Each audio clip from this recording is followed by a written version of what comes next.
water. Everyone needs it. Humans, animals, and your plants. It's something most of us take for granted. Are you looking to save on your water bill? How long would your garden be able to survive if you suddenly found yourself without access to water? I'll show you some ways that you can conserve water in your garden. Sometimes I have to use water from the tap, but it's pretty rare.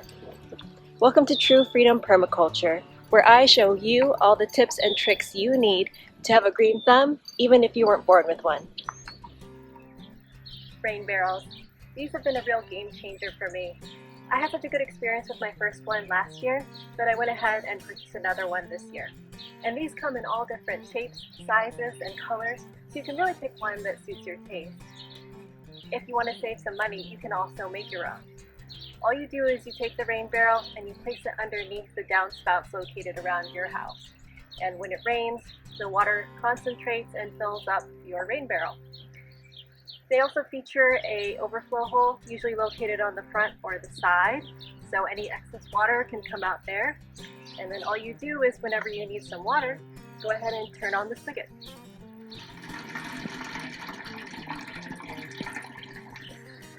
Now I'm going to share a tip with you.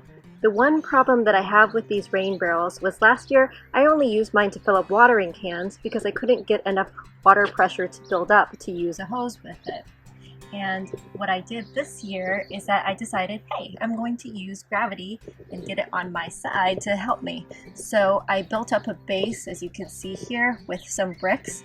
I am not a mason. I really admire those who are, but clearly you can tell this is not a professional job. I just stacked some bricks, put the rain barrel on it, and now I can use it with my hose. Putting some wood in the bottom of a pot. I learned this trick when I was living on a farm in France. So thank you, Celine and Eric, if you're watching. By placing some broken up pieces of wood at the bottom of your pots, this helps to retain some moisture that the roots of your plants can access. A lot of times people might use stones, and while they might add some warmth to the soil, they're not going to be as absorbent as adding wood, dried wood, or organic materials such as these pine needles. So I'm going to add this to the bottom here because these can hold and retain a lot more moisture. So all you do is you put these in the bottom of your pot, and now I'm going to take my potting soil that I have here, and I'm going to fill up a pot just as you normally would.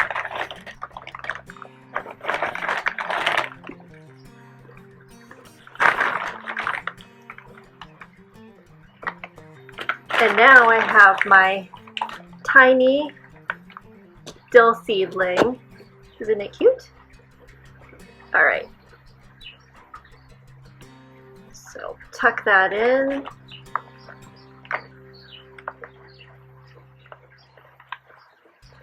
And that's it. I'm just going to give it a good soak with water. See how easy it is? And it can make a big difference when you might have had those days or a week has gone by and you've realized you forgot to water your seedlings. Mulch. This is a big one.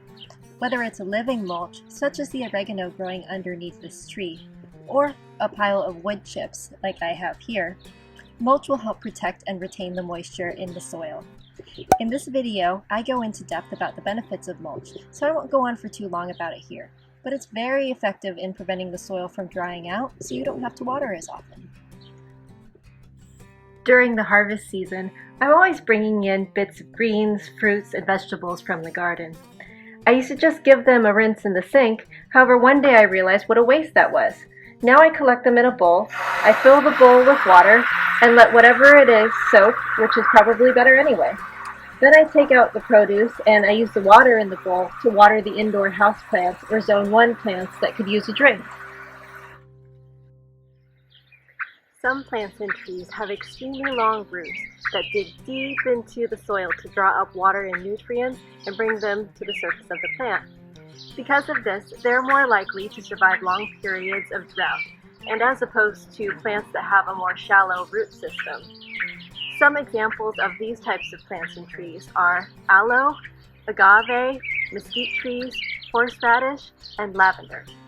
It's no coincidence that you naturally find these plants in climates that are hot and dry, because they're the ones that can withstand it. By employing one or all of these techniques, you'll be able to enjoy a garden that's more self-sustaining. Another quite drought-tolerant crop are Jerusalem artichokes, also known as sunchokes.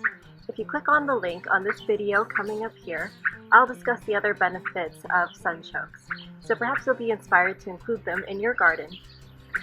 I hope you enjoyed this video, and I will see you over there.